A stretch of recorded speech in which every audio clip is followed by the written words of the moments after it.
making me stronger, making me stronger, making me stronger.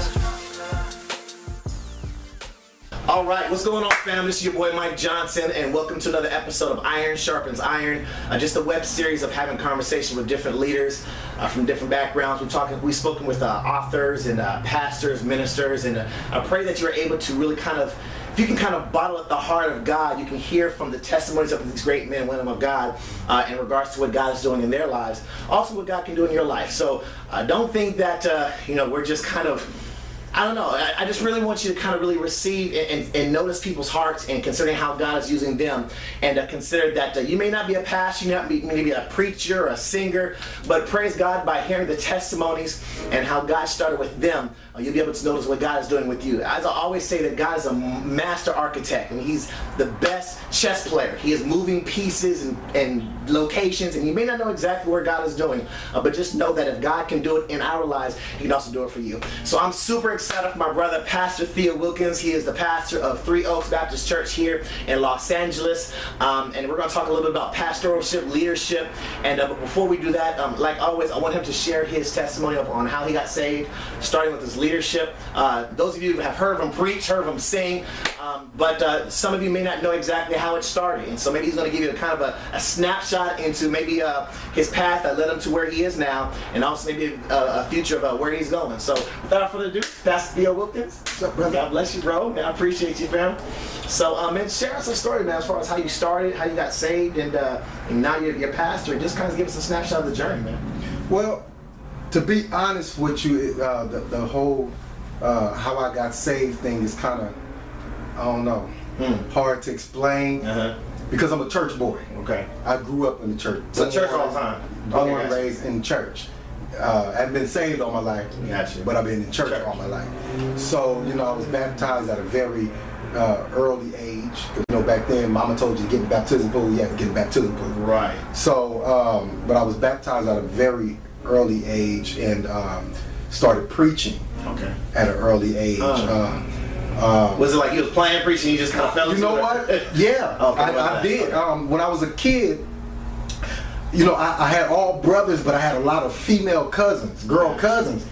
And so while everybody was outside playing, I'll be in the house and I'll take their Barbie dolls, their baby dolls. Lying. I'm not. G.I. Joe, man, other action figures. I'll set them up, and those will be my church. Wow. And then I'd get the old, milk crate. Yeah. I'll take a pencil and stick it in one of them holes. That pencil be my mic. That crate be my podium. Yeah. I'll go for hours and hours at age 5, 6, 7, 8, 9, preaching. Then I actually really started doing it when I was 12. And how that happened, I was about 12 years old, and I will mimic my pastor, the late great Dr. Lewis M. Jones of the New Congregational Baptist Church. He was one of them old school preachers. Yeah. And so I will always be I'm in the choir stand. I would sit right behind him because his chair was right in the middle of the choir stand. I would make sure I sit, and everybody knew that was my seat to sit directly behind him. So while he's up preaching, I'll be standing up behind him preaching because I was always a short guy. Yeah. Nobody could see me because, the old Baptist church, they had them huge podiums. Right.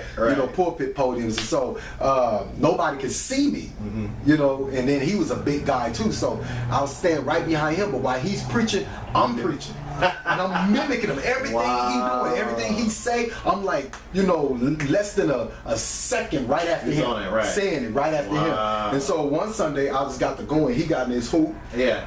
I was 12 years old. He got in his hoop, and I'm just hooping. I'm just going at it with him. Yeah. And he stopped, and I just kept going. And before you know it, I couldn't stop, and everything. He heard you. On me. Like, he heard me. Right. He heard me. It was like, what? Because he would always hear me, But this time he was like, no, this is something right here. So he just stopped, and I just kept going. I've been preaching since. So it wasn't you starting to sing, or you actually started preaching? I started. Actually, I did start singing in the choir. Okay, gotcha. Because I grew up in one of them churches again. Right. My family was the biggest family in the church. Yeah. All boys. Yeah. You couldn't. you couldn't pick and choose what you wanted to do. You had to do everything. So I was an usher, I was a junior deacon, I was choir, you know, everything. So you know, it just all started in church. I love it. And then you got ordained, or how the process? I started preaching when I was 12. I got ordained when I was 17. Wow. 17 years old. Was y'all the same group with James Taylor? Were y'all in the same kind of group? You know what? No. I saw an old picture I posted actually for Taylor's interview, and it was you, Taylor, Saunders, and somebody else. We had started a organization by the name of the Gospel Preachers Alliance, GPA. It was myself. Who knows that? Right. Dr. Michael J.T. Fisher, Great Zion. I was the founder and organizer of the Gospel Preachers Alliance, but I never wanted to be out there in the forefront, president. So we elected Dr. Fisher, Michael Fisher, as our president. I was the vice president at large. James Taylor was the first vice president. Michael Saunders was second vice president. Pastor Elton Johnson was the financial secretary. You know, things of that nature. So we all, man, we had it set. But see, at that time, none of us was pastoring, so we had time on our hand, you know, to do it. But, you know, even out of my generation, you know, I've been preaching longer than, I started preaching longer than, you know, I think I'm on my like 23rd, 24th year. And a lot of my colleagues are just getting to their between 10 and 15th year. So, you know, there was a time when out of my generation, I was the only one preaching, you know, and it was good, but then it wasn't good, you know, because I didn't have much of a life. You know, a lot of my teen men would be preaching so young. My teenage life was stolen from me. My mom didn't let me go to a lot of school functions. I couldn't go outside to play a lot because I started teaching Sunday school, you know, at an early age. So on a lot of Saturdays, I had to be in the house studying for Sunday school, or I had to be studying the preach youth program that next Sunday, or I had to study to be preaching at a revival. You know, back then, late 80s when I started preaching, in the 90s, it wasn't no 3-night revival. No, it was a week, right? It was 5 to 7 nights, sometimes 2 weeks at a time. Revival. So I spent a lot of my time, you know, studying. So I didn't really have a childhood like that. While in that process, did you go through any not rebellious, but any, you know, backlash? Was it always? I did. Okay. I did in my 20s.